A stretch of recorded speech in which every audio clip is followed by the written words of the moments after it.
Estamos aqui para dar voz ao povo, em defesa dos cidadãos, pela dignidade humana. Todos temos deveres, mas também todos temos direitos. Será que existe justiça? Isto é o povo a falar. Boa noite. Estamos em julho e o tema do mês é o desgoverno. E que maior desgoverno que o de um país que não pensa, e pior que isso, não prepara as suas gerações futuras.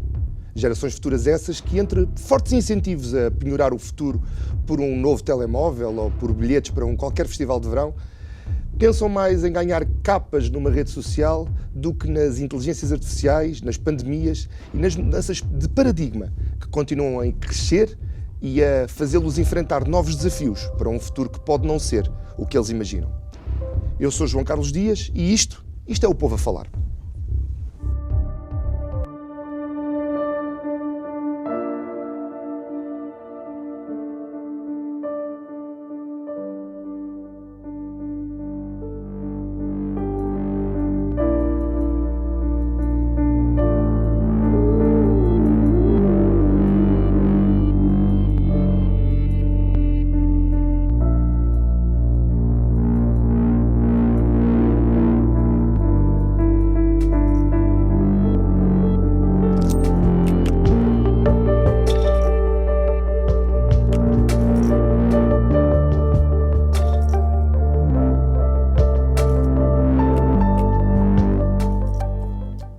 Continuamos a notar a ausência do meu caro amigo e colega João Nuno Pinto. Para colmatar essa ausência, convidámos um cliente habitual do Isto é o Povo a Falar, um amigo já da casa, o Dr. Abel Matos Santos. Dr. Abel, antes de mais, boa noite, agradecer-lhe estar aqui connosco. Obrigado. E eu vou tentar fazer os meus Isto é o Povo a Falar, começando sempre com uma pergunta provocatória. E a minha pergunta provocatória para si é: o Dr. Abel é psicólogo? Cada vez fica mais difícil ouvir o povo a falar dos problemas que os afetam ou continua a ser a mesma coisa? Boa noite, João Nuno, João Carlos. João Carlos. Boa noite aos senhores telespectadores. Bem, isso é uma pergunta provocatória, de facto, porque tem aqui há dois caminhos, não é? Eu acho que as pessoas, no geral, hoje, têm mais dificuldade em ser ouvidas. As pessoas, enquanto todo, enquanto sociedade, enquanto coletivo, há mais barulho e, de facto, há cada vez maior distanciamento entre quem devia escutar e ouvir e aqueles que têm voz para se queixar, para falar das suas dificuldades, dos seus problemas. Enfim, o povo. E, de facto, o povo hoje, se quiser reclamar, se quiser falar dos seus problemas, daquilo que os afeta, do outro lado, há muita dificuldade na resolução dos problemas, no ouvir as pessoas e no adequar respostas às necessidades das pessoas. Do ponto de vista individual, eu acho que hoje as pessoas têm espaços onde podem falar sobre a sua vida, não é? Há os psicólogos, há os padres, há a inteligência artificial. Agora há quem fale com a inteligência artificial. Eu acho que é um perigo. Eu acho que hoje em dia os jovens usam muito as redes sociais para falar com entidades que não são pessoas e que não são reais e, portanto, simulam, e isso é uma coisa que, na minha perspectiva, é muito perversa, porque afasta as pessoas do contacto, daquilo que estamos aqui a fazer olhos nos olhos, a conversarmos e a trocarmos impressões, e, de facto, não há nada que substitua o ser humano, que substitua a pessoa, não é?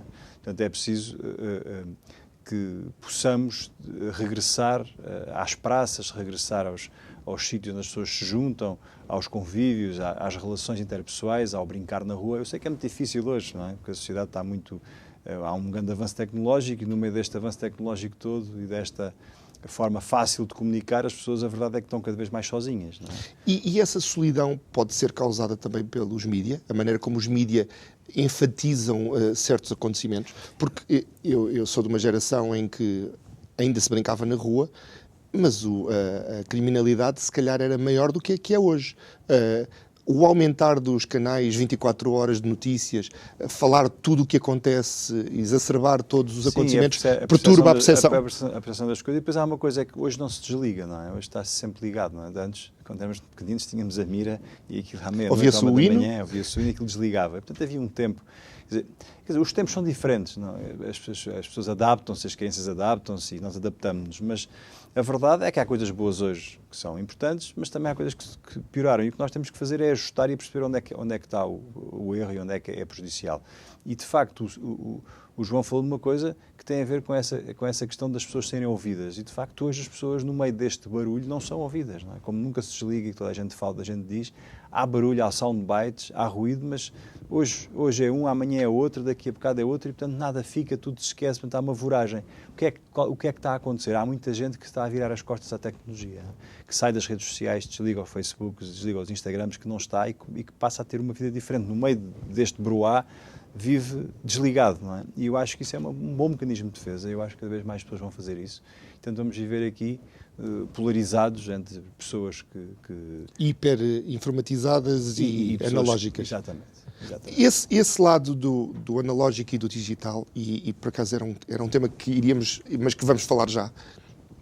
A construção mental de um jovem de hoje é diferente da construção mental de um jovem de há 20 anos? Eu acho que é. O cérebro tem uma grande capacidade plástica, há uma grande plasticidade neuronal, cerebral, que existe logo após o nascimento e que vai desenvolvendo ao longo da vida, em especial até ao fim da idade adulta, mas nos primeiros 3 anos é muito importante e depois tem várias fases.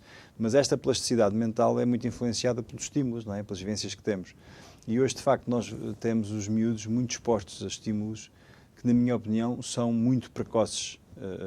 É cedo demais para terem tanta estimulação, quer visual, quer mental, devido à tecnologia. Não é? Nós hoje temos um boom, por exemplo, de miopia, não é? Temos miúdos com miopia, tem a ver com os telemóveis, os ecrãs, os telemóveis, não brincarem na rua, não virem para a rua, não estarem ao sol, quer dizer, tudo isso provoca estas doenças e, portanto, a informação, os pais têm que estar informados e temos que estimular, de facto, há idades para tudo e, portanto, os pais têm que desligar. Eu vejo, às vezes, nos restaurantes, os pais a jantar e os meninos a comerem com o telefone à frente ou com o tablet para estarem calados, porque se lhe tiram, eles gritam e não dão. Quer dizer, isto não pode ser. Voltamos à tal questão de ninguém os ouve.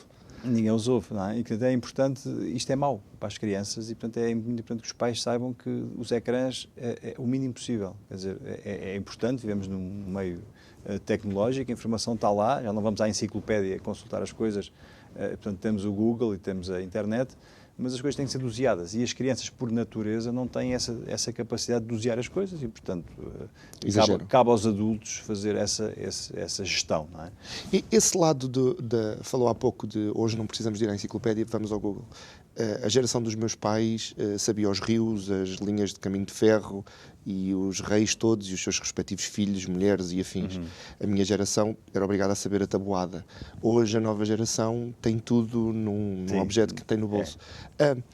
A nível de memória, isso também vai afetar, acredito que de uma maneira ou de outra a memória ficará afetada, mas o futuro destes cérebros vai ser um cérebro diferente também? Eu acho que, quer dizer, devido à exposição em que as pessoas são submetidas, há um desenvolvimento neuronal, eu acho que isso, em termos de desenvolvimento de ligações, quantas mais ligações nós tivermos no cérebro, mais capacidade temos de ser sinérgicos no pensamento, na ação, e portanto isso, eu acho que nessa perspectiva haverá zonas do cérebro que se desenvolvem mais, outras menos, quer dizer, mas de facto hoje as pessoas têm acesso a muito mais informação do que tinham antes, não é? O que me está a perguntar é a forma de usar essa memória, uma memória de retenção, uma memória de evocação, se isso modifica. É provável que sim, mas eu aí não vejo problema. Eu estava curioso se vamos ter super-humanos a seguir, porque... Provavelmente teremos. Porque eu sou fã de história, compartilho isso com o João Nuno, e os gregos só foram grandes pensadores porque tinham muitos escravos para trabalhar por eles, para terem tempo livre para fazerem outras coisas e para pensar.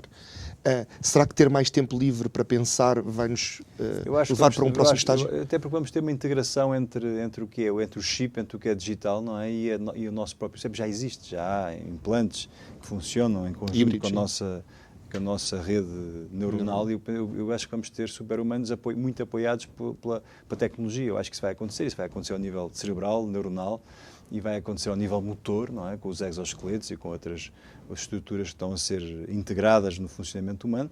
Mas eu acho que o limite é aquilo que nós vimos na ficção científica. Sim. E está muito para além disso. Aliás, há muita coisa que hoje nós não temos acesso que já existe, não é? Sim. E que não temos acesso por fins militares. Exatamente, e porque é suposto que não haja ainda acesso, mas que iremos ter. Portanto, eu acho que com o aumento da computação, da física quântica, dos computadores quânticos, tudo isto, eu acho que vamos ter booms, não é? Vamos ter saltos cada vez mais rápidos e intensos, que são interessantes do ponto de vista do desenvolvimento humano, mas também podem ser perigosos, não é? Porque são coisas que depois nós não temos a capacidade para gerir e para lidar com isso, mas enfim, mas isso também é o fascínio da humanidade. Sim. E do desenvolvimento humano, não é? Desenvolvimento humano que é caracterizado pela socialização. E voltando, estávamos a falar muito da falta de socialização. Essa socialização também vem da confiança. Um país em que faltam os polícias, mas depois vamos inventar uma história do Orwell.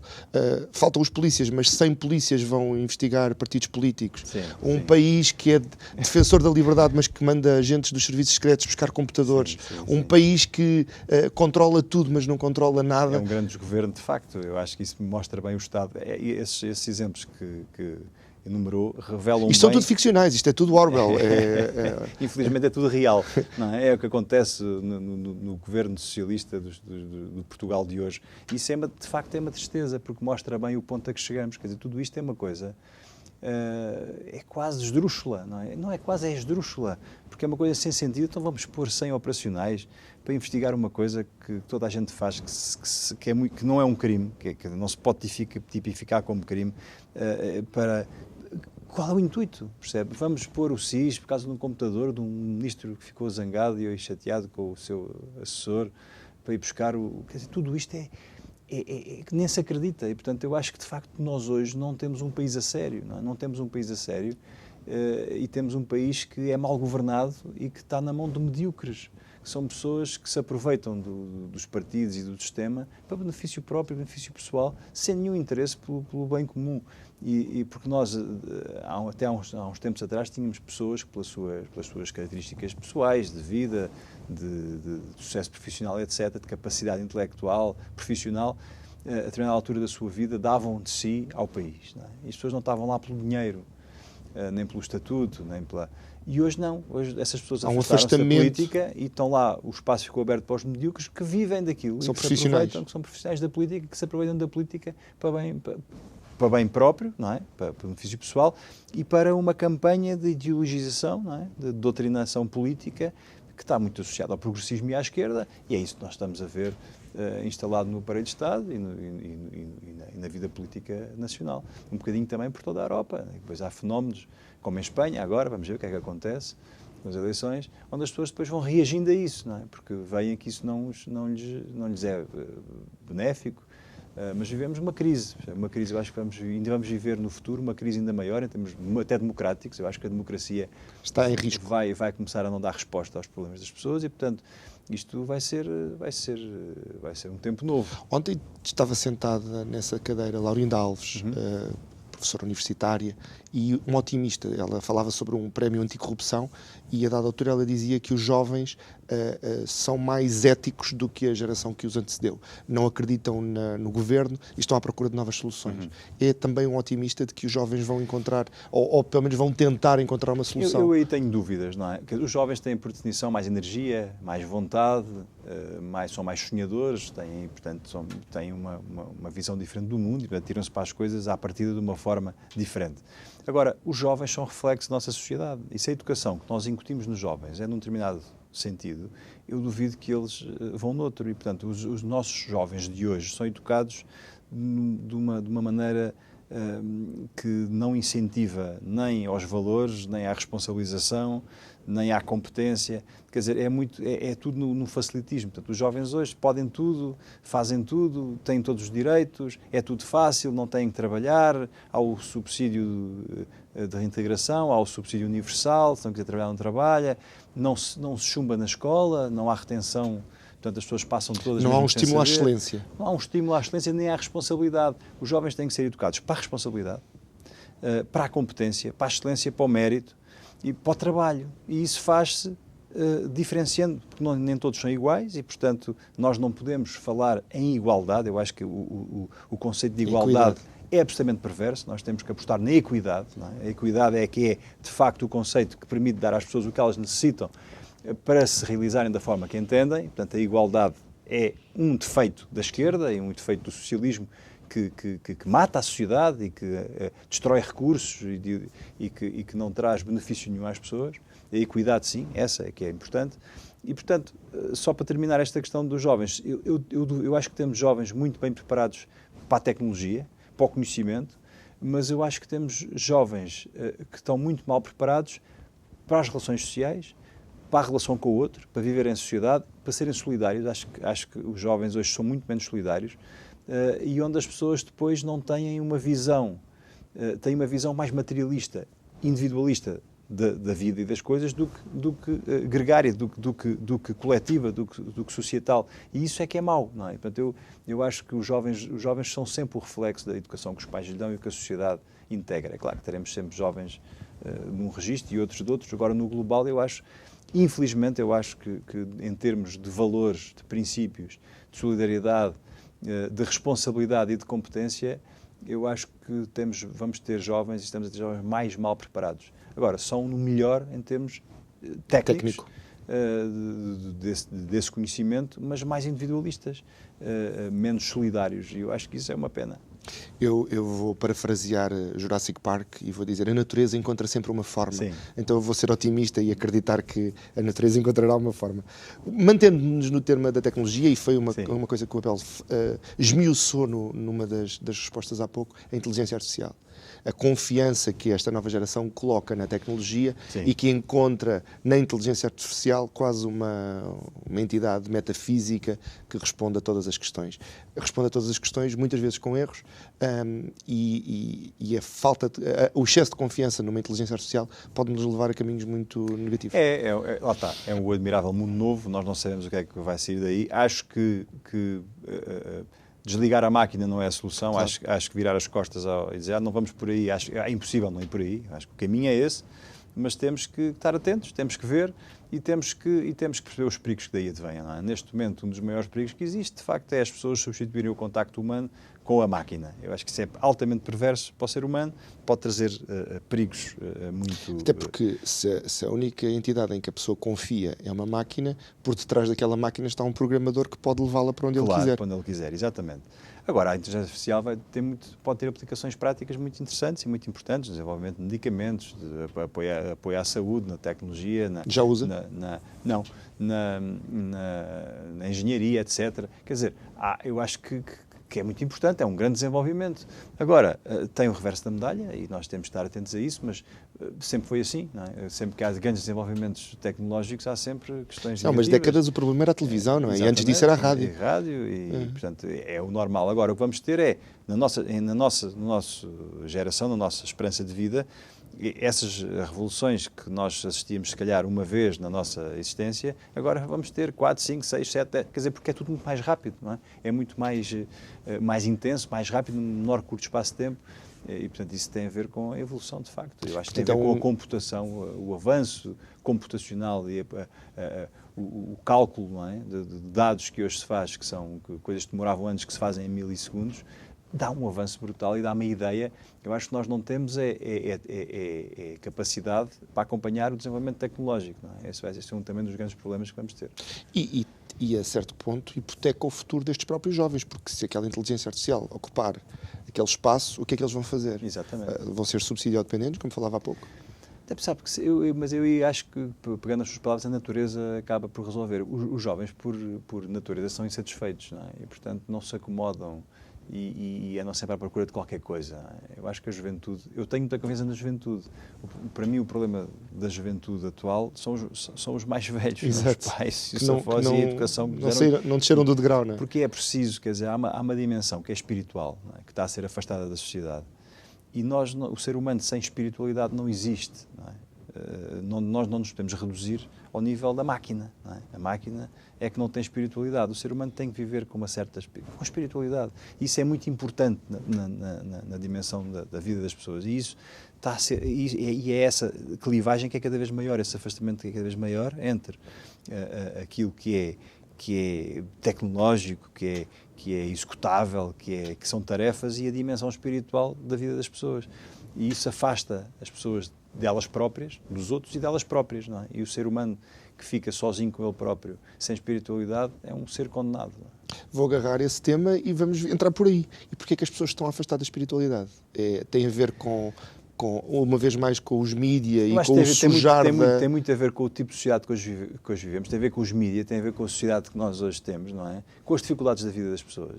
Porque a dada altura deixou de ser cool ser espiritual. Depois passou a ser cool ser espiritual em determinados paradigmas. Sim. Hoje a espiritualidade é encontrada através de drogas sintéticas, que também podemos falar a seguir. Onde é que está a causa e quais é que são os efeitos? Tem a ver com esta voragem, não é? Esta voragem que nós vivemos, com esta rapidez e com esta tecnologia que de algum modo ocupou o espaço daquilo que era o desconhecido e que era essa dimensão espiritual que nós criamos. E depois a sociedade, repare, nós hoje vemos, por exemplo, que as escolas públicas em particular, são locais de formação ideológica por excelência. A escola hoje, que devia ser um espaço onde se aprendia de formação, a escola ensina e a família educa, passou a ser o contrário, quer dizer, não só ensina-se cada vez menos e pior, não é? E mal, mas quer-se formatar muito, quer-se educar muito ideologicamente, e isso é um perigo, não é? Nós vemos isso hoje, um bocado pelo mundo inteiro, e em Portugal de forma particular, que queremos que aquelas crianças saiam dali a pensar de uma certa forma, num certo registro, de uma determinada maneira, não é? Limitando-as até na sua liberdade, não é? Intelectual, de se expressarem, de se desenvolverem e anulando completamente os pais na educação que os pais acham que devem dar às crianças. Por outro lado, a própria sociedade está de uma maneira que os próprios pais também não querem educar, quer dizer, despejam os filhos na escola, a escola que trata do assunto, porque os pais têm que trabalhar, porque acordam muito cedo, deitam-se tarde, trabalham imenso, ganham um pouco. Está a ver, a sociedade está tão agressiva, não é? E está tão feita de uma maneira que as pessoas não conseguem ter tempo para elas próprias e para os filhos. Portanto, tudo isto é muito difícil. De facto, a sociedade hoje... Então vai implicar sacrifícios. Sair dessa roda constante... Infelizmente, eu acho que vamos piorar ainda mais. Eu acho que a sociedade se vai agravar ainda mais. Eu acho que vamos piorar mais. E eu acho que a vida é feita de ciclos e as sociedades também. Eu acho que isto vai piorar muito e nesse registro negativo que vamos viver, eu acho que é a partir daí vão haver dos destroços vai nascer a Fênix outra vez. Vamos renascer. O ser humano e as sociedades são sempre assim. Vimos isso com a Roma Antiga, vimos isso com a Grécia, vimos isso ao longo dos séculos. É assim. Eu acho que estamos a viver um ciclo desses. Vai ser assim. Falávamos sobre isso há pouco, sobre os impérios, mas essa não é uma conversa para vocês. Continuando com os jovens e com a dinâmica dos jovens, ao mesmo tempo que são super estimulados pela tecnologia, ao mesmo tempo que continuam a afastar-se do metafísico, encontramos cada vez mais e mais problemas que vão desde problemas alimentares, a problemas de identificação com eles próprios. É uma balança que está completamente desequilibrada? João, os adolescentes, as crianças até determinada altura precisam de criar laços, não é? A vinculação, de comer, de descansar, de dormir, de se mexer.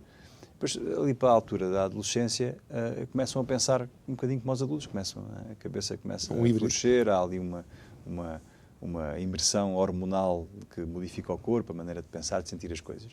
E essa é, depois do nascimento, a fase mais traumática da vida, a adolescência, depois da pessoa sair da barriga da mãe, não é? Do meio aquático para o aéreo, que é uma coisa muito agressiva, a adolescência é a mais traumática. E nós precisamos que nesse período, que é um período de anos, não é ali 20 minutos, são como o parto, são uns anos, é preciso que as crianças cresçam num ambiente que nós, psicólogos, chamamos de contentor, securizador, organizador. E isso significa ter uma boa família, com pai, mãe, avós, irmãos, uma boa família estruturada, uma rede social que dê apoio, uma escola Tem que organizada. dizer uma rede social analógica. Rede social de Uma pessoas. rede social não é? que dê Online. apoio.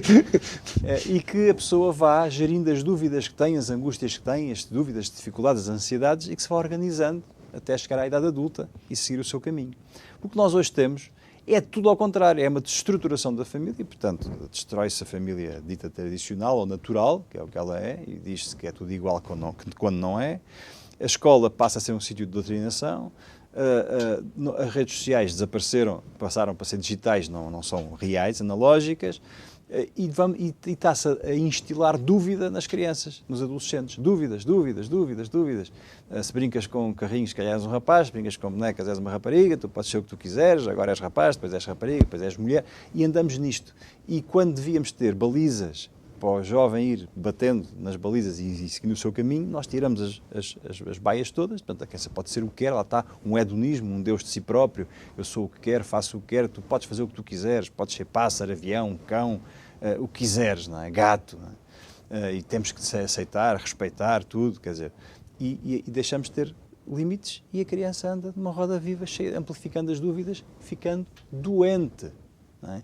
Doente. Psicótico, esquizofrénico, deprimido, ansioso, doente. Mas depois dizemos, não, isso não é doença, é a afirmação do eu, pode ser o que tu quiseres. Está a ver? Isto é muito perverso. E quem disser que isto não é assim e defender a posição que eu defendo, é atacado, é o cancelado, não é? É atacado, queixas na ordem, publicamente dizerem é isto, é aquilo, é homofóbico, é não sei quantos, é transfóbico, quer dizer, ataca-se as pessoas na sua dignidade pessoal, profissional, ataca-se a família, fura-se os pneus do carro, faz-se A sua própria liberdade? A sua própria liberdade, deixa-se de poder discutir de forma séria e clara os assuntos, não é? O debate de ideias que é fundamental numa sociedade democrática. Essa temática é sempre perversa na conversação, porque só uma das partes é que quer falar, a outra só quer gritar. Claro, não é? Portanto, quem quer impor, não é? Não ouve a opinião do outro. Não é? E o que é que se pode fazer? É continuarmos o nosso caminho, sermos iguais a nós próprios, defendermos aquilo em que acreditamos. Eu acho que eles estão errados, não é? Mas há uma coisa aqui que é muito clara, é que a realidade sobrepõe-se sempre ao sonho. E a realidade das coisas tem mostrado que eles estão errados. E vai mostrar ainda mais, de uma forma absolutamente até dramática para as pessoas que vivem essas dificuldades. E, portanto, há de chegar a um ponto que a realidade se impõe, como já se está a impor, àquilo que é o sonho, que é a ideologia, e as pessoas vão ter que andar para trás, como já acontece noutros países. Toda esta agenda do género está a ser revertida porque os outcomes, não é? Os resultados, aquilo que se vê, as evidências são terríveis. Não é? E nós aqui, que andamos sempre atrasados, continuamos a insistir numa coisa que já se viu que é errada, que é absolutamente terrível. Não é? Os jovens precisam de ter segurança, organização, precisam de fazer desporto. O tempo que andam com estas palermices, não é? Deviam investir numa rede desportiva nacional, para fazerem vela, para andarem a cavalo, para fazerem desporto, porque isso faz bem ao cérebro, à mente, isso é ótimo para a depressão e para a ansiedade, é ótimo para o corpo, dá saúde a longo prazo, organiza as pessoas. Mas você vê algum tipo de apoio nisso? Você vê nas escolas algum incentivo ao exercício, ou ao desporto, de uma forma global? Não. O que há incentivos é às casas de banho mistas, atividades que visem com drag queens e com trans que visem que as crianças percebam que há vários tipos de vivência sexual ou emocional. É uma palhaçada. E nós estamos fartos disto tudo, porque depois nos consultórios eu vejo isso, vejo o reflexo disso. Não é?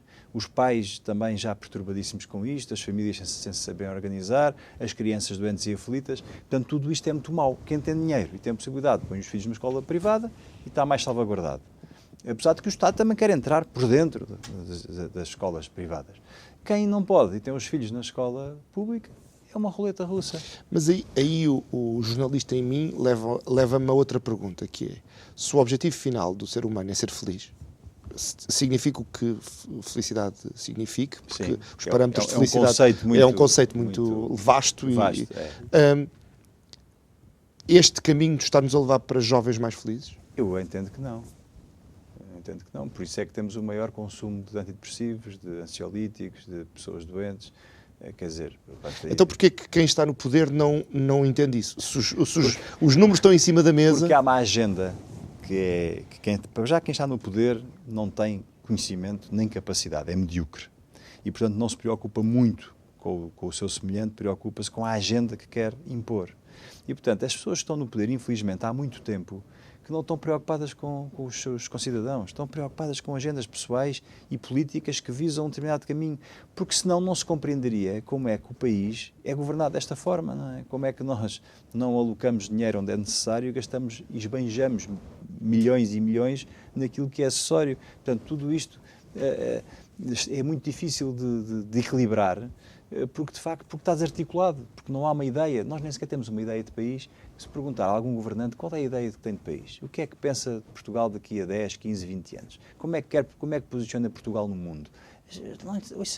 Para perguntar isto ao António Costa, o que é que ele lhe responde? Não responde nada, porque não sabe, não tem uma mínima ideia. Ele está preocupado em ir para Bruxelas, está preocupado em gerir aqui as questões domésticas com os lugares, com os casos e com os casinhos, e está preocupado em ir para um lugar europeu, e por isso é que foi à Hungria ver se tinha o apoio do Sr. Orbán e para ver se consegue, porque já tem o apoio da esquerda no Parlamento Europeu. Portanto, andamos nisto, percebe? Alegadamente. Alegadamente, eu acho que tem. Abel, e o que é que os pais podem fazer, os pais que estão preocupados com os filhos, para começar a mudar isto? Primeiro, não confiarem na escola, não confiarem nos políticos e duvidarem de tudo. E terem atenção aos seus filhos. Infelizmente, hoje os pais têm desconfiado de tudo, porque não há um sítio seguro onde os possam deixar. E depois tentarem ter a consciência de que é preciso, de facto, acompanhar os filhos muito, e hoje mais do que antes, e esperar que o tempo modifique o atual cenário. E começar de dentro para fora, de dentro da família para fora. É isso, eu sou pai de um adolescente, formação jornalística, verifica sempre as tuas fontes, não confies em tudo o que lês. Mas o cidadão comum, o que é que pode fazer? Há preceitos na educação. O Abel falava há pouco, a escola ensina, os pais educam. Os pais não educam porque não têm tempo ou porque não têm vontade. Eu acho que é um bocadinho as duas coisas, não é? Porque as coisas estão muito ligadas. Acho que estão muito ligadas. Não têm tempo, não têm vontade, estão cansados, não sabem. Também já são fruto... Porque ser pai não é só colocá-los cá, não é? Claro, os pais de hoje também já são fruto de uma mudança de sociedade. E depois tocou aí num assunto muito importante, que é o jornalismo. Repare, nós em Portugal não temos um jornalismo livre. Não temos. Não há jornalismo livre em Portugal. É um engano. Pode haver pontualmente casos, não é? Ponham a câmara aqui em mim, faz favor. Aqui há jornalismo livre. Aqui há, por isso é que eu estou aqui a falar. Mas repare, eu não estou noutro canal, não é? Já lá tive, mas em alguns levantei-me e vim-me embora. Noutros sei que não me chamam, porque até há listas onde pessoas que não são bem-vindas a determinados canais de grande audiência, por causa da tal política do cancelamento. Isso é mas verdade. Aí, em defesa do jornalismo, vou-lhe dizer, não há jornalismo livre também, porque já não há quase jornalismo. Claro. Há estagiários a fazer trabalho de jornalistas, Sim. Há jornalistas a fazer trabalho de administradores. Mas eu ia dizer porque é que não há jornalismo livre. Não há jornalismo livre porque o jornalista precisa de pagar as suas contas e tem que ter um emprego. E é mal pago. E se escrever o que não deve, ou se for determinado caminho, é despedido, porque não há segurança no jornalismo. Ou pelo menos não é renovado o estágio, claro, não é? Claro. E, portanto, o jornalismo, para ser verdadeiramente livre e independente, não pode estar dependente do dinheiro. E repare, quando o Estado financia os jornais e os mídias e lhes dá dinheiro, está a controlá-los. Não é? E, portanto, por isso é que eu digo, são poucos os casos de verdadeiro jornalismo livre. Aqui, esta casa é um jornalismo livre porque não precisa do dinheiro do Estado. E, portanto, os jornalistas que trabalham aqui têm o seu ordenado, trabalham livremente e, portanto, sabem que se escreverem de uma maneira ou de outra não são postos na rua. Não é? Podem ser chamados à atenção por uma questão deontológica, mas isso é diferente. Nós temos um código, temos um código deontológico. Agora, e uma linha editorial que todos temos de ter. Eu sei, e até estive na política um determinado tempo, sei que há jornalistas que não escrevem determinadas coisas porque não podem. Não é? E disseram-me, não posso fazê-lo.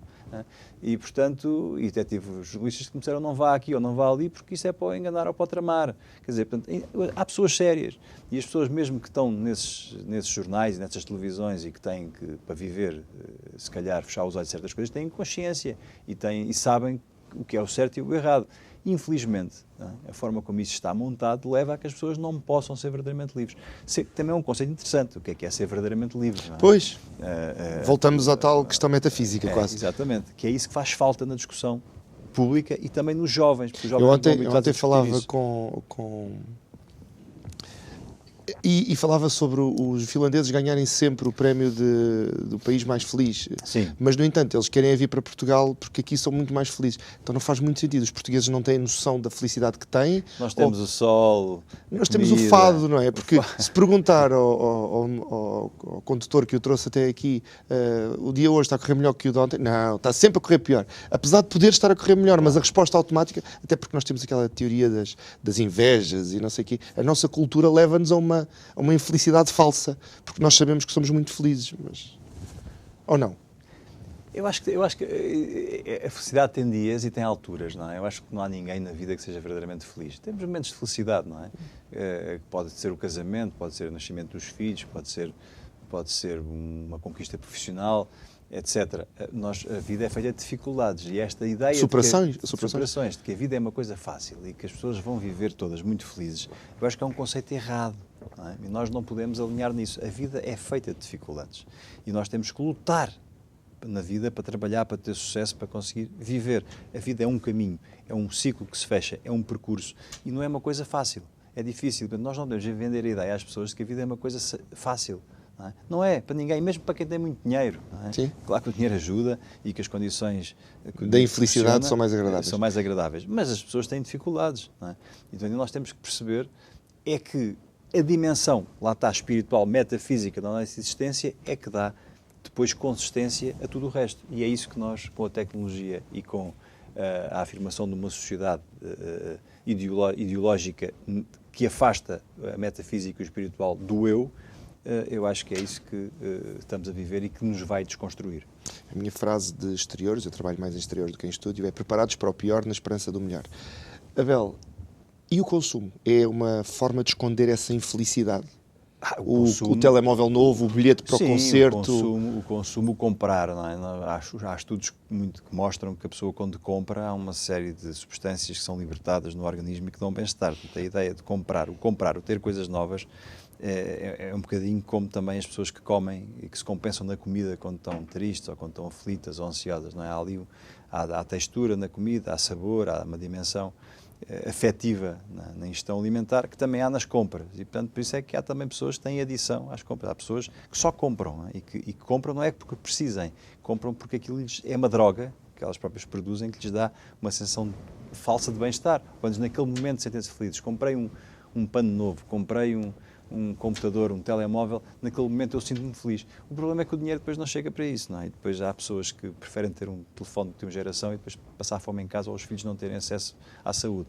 E lá está, falta de noção, de cultura de responsabilidade, de que as coisas têm que ser feitas de forma coerente e consistente, que não existe hoje na sociedade, porque a sociedade está muito virada para o consumismo, não é? Você consegue dinheiro facilmente em todo o lado. O problema é depois como é que o paga. Não é? Voltamos à escola, que não formou uma visão económica da vida. Claro, uma visão prática da vida. Uma visão prática das coisas, não é? Isso chama-se matemática, não é? Isso chama-se responsabilização. Ela está a educar para a responsabilidade. E isso não há nenhuma. Em vez de terem cidadania, que é aquela treta para doutrinar as pessoas, deviam, nessas disciplinas, economia familiar, responsabilidade, quer dizer... Isso é fundamental para organizar as pessoas. E isso faz-se quando as crianças são pequenas, não é? Se o miúdo chora porque quer comprar tudo e o pai lhe dá tudo, lhe vai dando tudo, ele é educado, cresce a pensar e a achar que vai ter tudo. Vai continuar a chorar de outra maneira. Claro, quando é adulto, chora, pede ao Estado, pede subsídio, grita, não sei o quê, e vai tendo. E o problema é que vai tendo. E nós estamos a criar adultos que são bebés chorões, que pouco produzem, não é? Pouco produzem, mas acham que têm direito a tudo. E veja como isto é perigoso para a sociedade, não é? Porque quando existirem mais pessoas a pedir e achar que têm direitos e menos a produzir, o que é que há? Há uma coisa que se chama colapso, não é? E nós colapsamos enquanto sociedade. E isso leva à destruturação, à guerra, a conflitos, a convulsão social. É isso que vamos vendo já, epifenómenos desses em Portugal e na Europa, em alguns países, e é preciso. E, aliás, veja a França, o que se passa com a França, não é? E como é que isso se vai resolver? No monólogo inicial falei de festivais de verão, estamos na época dos festivais de verão, e há aqui um movimento que acaba por ser engraçado. Eu hoje, quando vinha para cá, vinha ouvir rádio em direto e falava-se de pessoas que estavam há mais de 24 horas à espera para entrar num concerto, que penso que deve estar a decorrer enquanto estamos no ar. E a dada altura a miúda dizia que já tinha ido a um concerto, mas que não se lembrava de nada porque entrou em colapso quando viu o cantor entrar em palco. E essa foi a primeira ironia, ou seja, um esforço enorme para depois não se lembrar, e a segunda ironia foi, estavam a comer sandes e enlatados para poupar dinheiro, mas iam filmar tudo no novo iPhone. Há aqui um paradoxo. Um descontexto, não é? É um paradoxo, é isso. É um perfeito desequilíbrio, não é? As pessoas são capazes de dar fortunas. Se as pessoas preferem ir a um concerto e pagar 200 ou 300 euros para ir ver um concerto do que, por exemplo, ir ao dentista, onde gastam 70 ou 80 para arranjar um dente. Não é? E é isto que nós assistimos. Está a ver? As pessoas não têm uma noção do que é prioritário, não têm a mínima noção do risco de uma cárie. Percebe? Quer dizer, não foram educadas para isso. É aquele problema do Dalai Lama, não é? Que nós vendemos a nossa saúde para depois não podemos recuperá-la mais à frente com o dinheiro que temos, para pagá-la em médicos mais à frente. Esse desconexo, e estamos com cerca de 10 minutos, e levo para outro tema que também os jovens estão muito preocupados, que é o meio ambiente. É a mesma geração que consome acima das suas possibilidades, está muito preocupada com o futuro do meio ambiente. Isso é outro paradoxo. Repara, esta campanha que se faz com o ambiente e com a preocupação do meio ambiente, não é? Que deixamos de ser ecologistas para ser ambientalistas, que é uma coisa só por si interessante, o termo. Mas depois esta energia que pomos nos carros elétricos, não é? Os carros elétricos, tem que ser tudo elétrico, quando os carros elétricos são os maiores poluidores, não é? Quer dizer, as pessoas soubessem aquilo que polui para fazer um carro elétrico, ninguém usava carro elétrico. Quer dizer, o carro a combustão é muito menos perturbador do ambiente, porque evoluiu imenso, porque queima muito menos poluentes, é muito mais avançado, do que para fazer baterias de lítio, para fazer carros elétricos, que são carros que gasta-se imenso para conseguir a mineração e depois a bateria, e depois como é que se recicla aquilo, quer dizer... Eu aqui tenho que fazer um disclaimer, eu sou apaixonado por carros e é uma discussão eterna, a questão do que é mais poluente, mas a maior parte das vezes acaba empatado. Portanto, eu não diria nem um nem outro como o maior poluente, mas não é a revolução ambiental que se espera de todo, porque o custo do tempo de vida das baterias... Dizer, isso hoje é notório, não é? E, portanto, a evolução terá que ser outra coisa qualquer, o hidrogênio, outra coisa qualquer, que eu acho que vai surgir e, portanto... Mas pelo menos vê-se ali uma faísca de paixão nesta juventude, não é? Pois é a mesma juventude que polui, é a mesma juventude que manda o lixo para o chão, é a mesma juventude que não se preocupa com os hábitos básicos que qualquer pessoa educada e com responsabilidade tem, está a ver? E, portanto, voltamos ao mesmo, quer dizer, não há uma coerência. Não é? Isso que dizia muito bem, quer dizer, vou filmar com o iPhone, mas vou comer agora aqui uma sandes de presunto porque tenho que... Está a ver? É um descontexto que não aproveitam nada, porque a pessoa quando vai para um concerto, o melhor é não filmar nada, é estar lá e assistir e ver. Eu trabalho em audiovisuais e eu adoro a ironia de nós estarmos a filmar tudo em 4K com câmaras profissionais e depois estarem lá pessoas com os telemóveis com a lente toda suja a filmarem uma coisa que poderiam ver depois, que podem ver em altíssima qualidade, com altíssimo som. Ainda agora estive num desfile de moda e a dada altura terem uma fotografia às pessoas a tirar fotografias em vez de, porque o foco aproveitarem. É muito engraçado. Mas isso tem muito a ver também com o egoísmo das pessoas, porque é para mim, eu vou filmar, é a minha filmagem, é a minha fotografia. É diferente das outras todas. As pessoas não aproveitam nada. Se a pessoa não aproveita, se você vai a um concerto ou vai a um espetáculo qualquer, o que tem que dar é de coração aberto e assistir, e a viver aproveitar aquilo. A experiência. Se está com uma câmara, não está lá. Abel, isso é como comer sem tirar uma fotografia antes. Então, nem sabe tão bem. Se você não tirar a fotografia ao prato e puser na rede social, já não sabe bem. As pessoas têm que registar tudo, não é? Põem as suas vidas, tem esta coisa de pôr as vidas, o que a pessoa faz e não faz nas redes sociais. Repare, uma pessoa que está sempre a pôr o que faz na rede social, para já não está a viver. E depois os outros que estão a ver a vida dessa pessoa também não estão a viver, porque estão a ver a vida dos outros. Estão a ver uma versão, muitas vezes alterada da...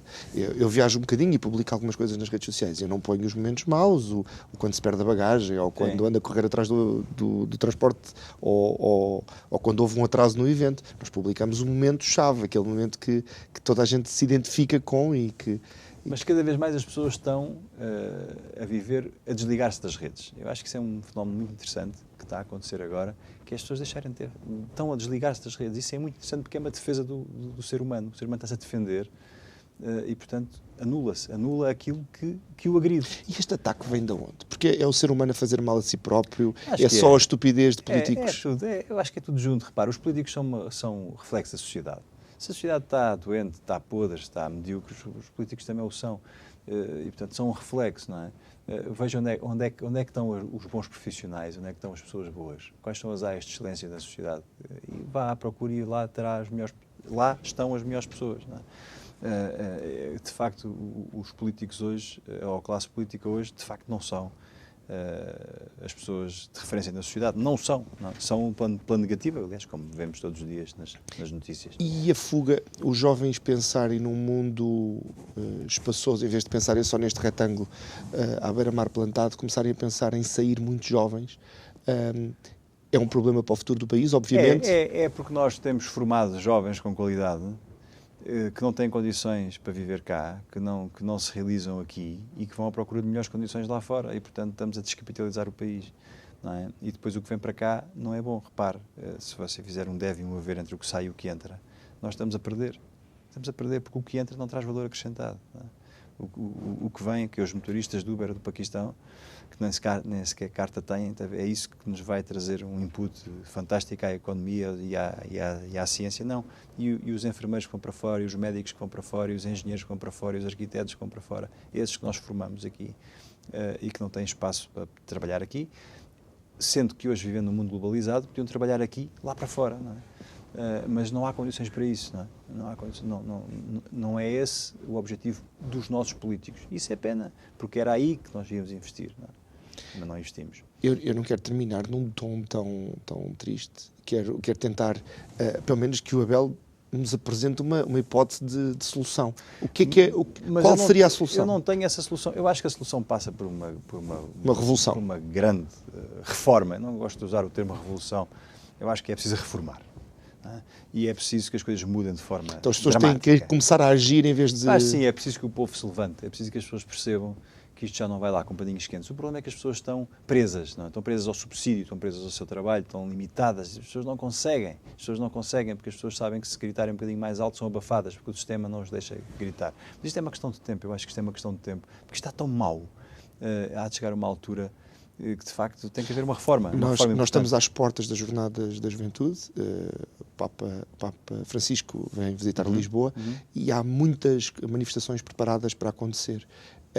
É uma maneira de estimular os políticos à excelência? É envergonhá-los perante uma figura pública? Quer dizer, olha, eu acho que a própria Igreja tem responsabilidades. Na forma como onde chegamos. A Igreja é uma instituição importante, defende valores e princípios que são importantes, e eu acho que ter um recém-nomeado cardeal a dizer que as Jornadas da Juventude não são para evangelizar é quase como um concerto de verão, é quase como um grande acontecimento. Eu acho que isso é triste, porque ela está, quando a própria Igreja retira a espiritualidade e a metafísica, a dimensão espiritual daquilo que são os seus grandes acontecimentos, é porque a Igreja também está doente. E, portanto, eu só posso, como cidadão, não é? Aqui nem me ponho como católico, como pessoa e como profissional, lamentar que um alto dirigente da Igreja com responsabilidade diga uma barbaridade daquelas. Eu acho que aquilo é uma coisa absolutamente descontextualizada daquilo que é a realidade das coisas, mas que mostra hoje o que é a Igreja, porque a Igreja também é feita de pessoas, não é? De homens e de mulheres e de pessoas que têm falhas, e, portanto, eu acho que é lamentável que se diga isso, porque aquilo que é importante num qualquer acontecimento, neste caso da Igreja Católica, mas de outra qualquer, é que de facto se afirme aquilo que é a dimensão espiritual dos valores que aquela Igreja defende. E portanto, não há melhor espaço para evangelizar do que um acontecimento desta natureza. E era isso que a Igreja devia afirmar. Mas como a Igreja também está refém do sistema e também tem medo de se afirmar, encolhe-se. E quando a Igreja se encolhe, estamos mal, não é? Porque essa dimensão da verdade, da espiritualidade, daquilo que nos transcende, é completamente posta em causa e anulada. E, portanto, a Jornada da Juventude deixa de fazer sentido, passa a ser um grande encontro. Portanto, no fundo vão ter o que merecem, quando se tornam eles próprios também elementos políticos, haver atividade política. É atividade política, e isso é muito triste, porque falta aquela... Eu lembro-me de João Paulo II, quando dizia não tenhas medo. Eu acho que o Papa João Paulo II foi um grande evangelizador, um grande catequista, mas acima de tudo um homem de grande coragem. E é isso que não só a Igreja precisa, mas como o país precisa, de pessoas com coragem, que saibam, que tenham uma ideia e uma noção daquilo que é preciso para a sociedade, para os homens e para o país, e que o assumam. Infelizmente, cada vez menos temos isso. Abel, acho que terminámos num pseudo-otimismo, digo eu. Eu sou otimista. Acho que temos que ser otimistas, mas temos que ter noção do chão e do terreno que pisamos. Exatamente. Hoje tivemos connosco Abel Matos Santos, Dr. Abel Matos Santos, psicólogo, voltará com certeza, é um membro da casa. Quero agradecer a quem nos assistiu via Curiacos TV, também a quem ouviu através da Rádio Vida FM. Pode nos ouvir novamente através de podcast. Eu não sabia que estava num podcast também. Então vou pedir um aumento. Pode acompanhar-nos nas redes sociais e clamar pelo regresso de João Nuno Pinto. Ele volta brevemente. Eu volto amanhã com um novo convidado para mais um Isto é o Povo a Falar.